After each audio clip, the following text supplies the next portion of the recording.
Hey guys, and welcome back to another YouTube video. In this video, I'll be going through the West Coast versus Sydney game, in which Sydney came out on top in the end, but it was not up to their standard, to be honest. West Coast put up a really good fight and showed yet again, just like Richmond did, that pressure can cause Sydney to crack, and that's how you really saw the Swans, get exposed in the first half. They really, Nick Blakey as well as Matty Roberts and who else here? Jake Lloyd as well.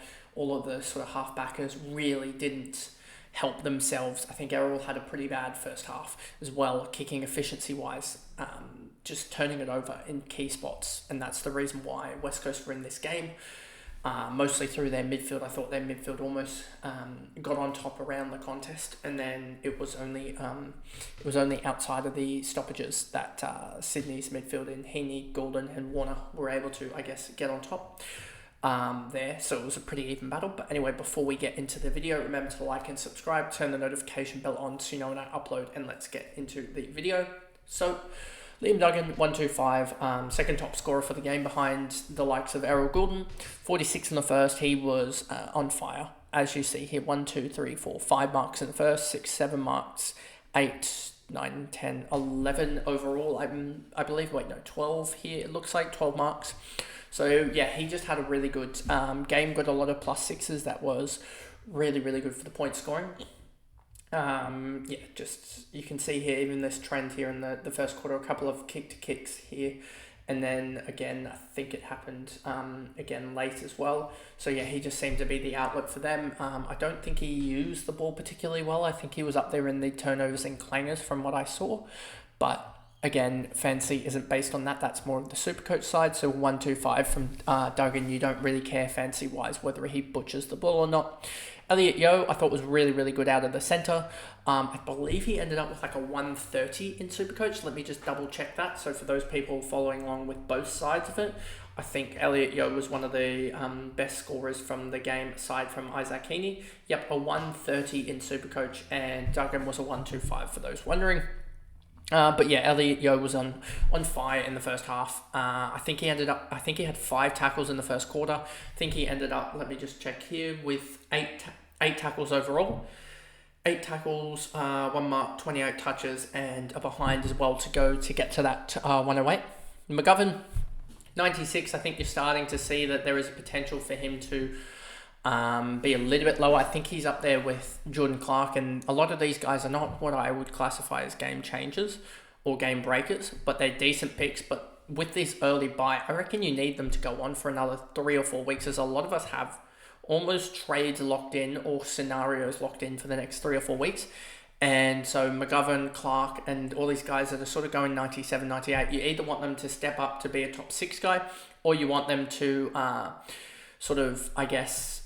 just don't fall down and go 70, because they're not probably going to be in your plans to get a Nick Dacos, or you need them to not do something dumb in the next couple of weeks and get themselves suspended or something, because you need to get rid of Grundy, Dacos. You also need to potentially get rid of Bonner when Dougal Howard comes back. There's sort of different scenarios that you're looking at, and you're sort of assessing and seeing that it probably isn't going to be the best for you. It could be almost a game breaker the other way if these guys get injured or something like that. Bailey Williams did pretty well in the ruck against Brody Grundy. I was sort of surprised about that. Brody Grundy really didn't do anything after quarter time, and Bailey Williams started to dominate in the ruck.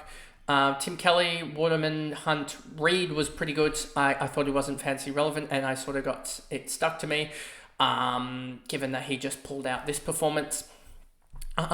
For it being a 78 and for him dominating the game, I will say this, is that I am so happy that that he didn't, go away and score like a 110 or a 100 here.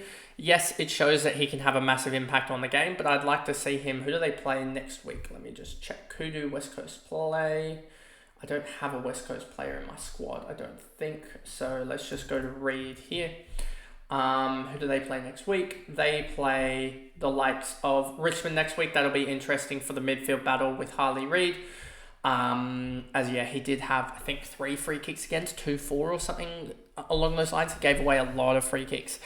So it'll be interesting to see if other teams can get a hold of him tackle-wise, because it seems like he may give the ball away quite a lot, but a 78 from him, it's going to start the cash gen. He's probably going to have like a 0 break even or so around that marker, and at around, I would say, the 400k mark. So yeah, he's probably going to burn me in the end, but I'm not too worried about it at the moment. Tom Cole, 77, Cripps, Chimby, Hoff, Long, Petrocelli, Jamison, Barras, Darling, Rotham, Chesser, Edwards, Williams, Marek, and Rawlings.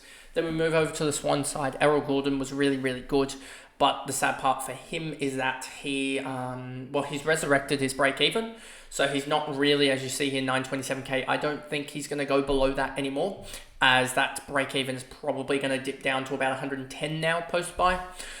But he is probably a failed pick, you'd have to say, given that he's averaging, I think, just shy of 100, and he's priced at about 110. He was priced originally at like 113 or whatever.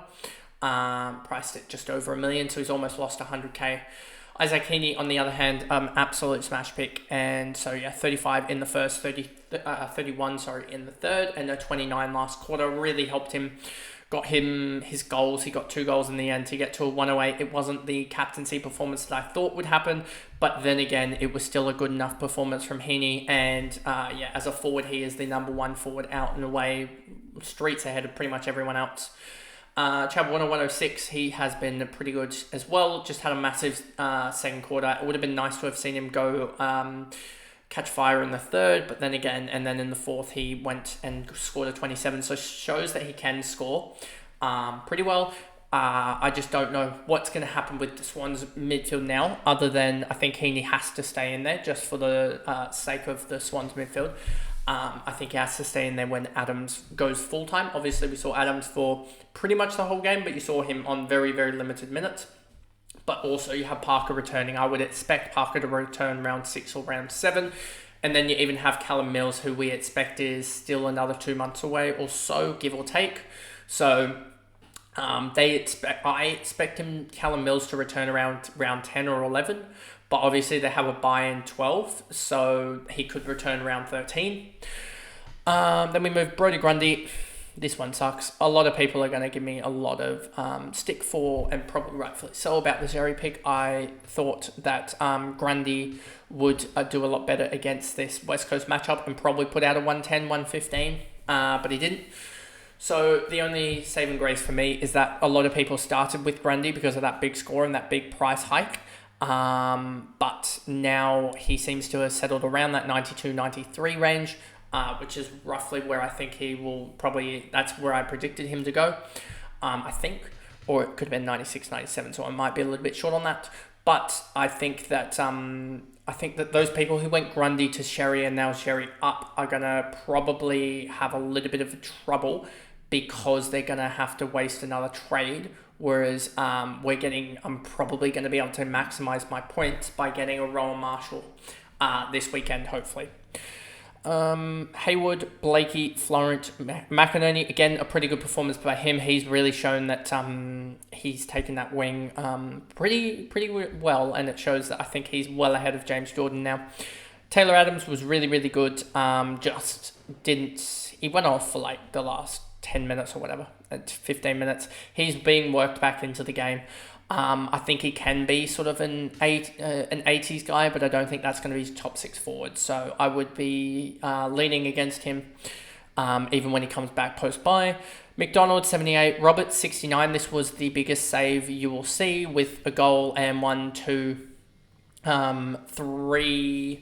marks and 2 tackles in the last quarter. So yeah, he just filled the non-disposal stat line in the last quarter. I think he'll do better when the Swans after their bye, so I'm not looking at trading him just because you'll see here a 3 break even with a 69. He's still going to go up. What's that? 66 difference on his break even. That's probably, I would say, a 40k cash gen, and at right now 505k, that's probably 545 or so. So I was very close to saying that he would hit 550k by the his bye, so a couple weeks ago.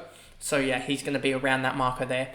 And 545k, I still think we'll check his break even, because if his break even, now thinking about it, I just want to check his break even is 3 at the moment. But we start to that 94 clears out of his system from last week. The 85 and the 91 I think is fully out of his system. So I think he could come out of the bye with like a 30 or so break even. And whether that's going to be enough cash gen is another. So whether you expect him to be a good cash gen out of the bye with like a 30 break even or something, or whether you expect him to be top line. So there's sort of different trains of thoughts with Matty Roberts. I'm going to assess that during the week and probably obviously make the decision on Thursday what I do with him. But yeah, I'm not sure yet, but I'm pretty sure I'm going to lean on the side of hold at the moment. McLean, Amadi, James Jordan really didn't do anything, to be honest with you, until the last quarter, where he laid, 4 tackles in the last, as well as a mark to get to 31 for the last quarter and pretty much save those people that had him, as he gets a little bit of a price rise, but he didn't have any impact from getting the West Coast matchup. In fact, it almost killed off his scoring. Rowbottom, Fox, McCartan, Campbell, Lloyd, Papley, 24. Oof. Cunningham, Melican, and then Mitchell. For the people that went for Mitchell just because he was a rookie, this is why you don't go for them. It was when Adams was named to play and you saw that bench, it was pretty much confirmed that Mitchell was going to be the sub even before before the sub was announced. So I think that's just a word of warning almost for people when you pick rookies, is you got to pick rookies with good job security. You don't want subs, and with Mitchell's position as sort of an inside mid and an inside mid returning in Adams, the numbers didn't really stack up for him when he was named in the squad, especially with no Corey Warner or no Sam Wicks for him to be an actual on-field 22. It's just lined up for him to be the sub, especially with Adams coming back from an injury that Adams would be subbed out for him. I said it early in the third because I thought it would be a wider margin, and I think that's what the Swans were aiming for, but Adams had to play a little bit of the fourth just to kill the game off, and then he could be subbed out. But yeah, that's sort of my thoughts on the West Coast Sydney game. I wasn't happy with the Swans ball movement as a Swans fan, but we got the job done, and that's sort of at this point and any point in the season, it's about winning games. And yes, it's doesn't look pretty for the Swans the last couple of weeks, the last 8 or 9 quarters, but they've got the job done against West Coast. And they move on to Gold Coast at the SCG, which is another banana slip fixture. So we'll wait and see on that one in a couple of weeks how they go fancy-wise and in general. But I'll see you guys in the next recap, which is... Let me just check here. Who is it? It is the Freo versus Carlton controversial game-ending game. So I'll see you guys in that one. Bye, guys.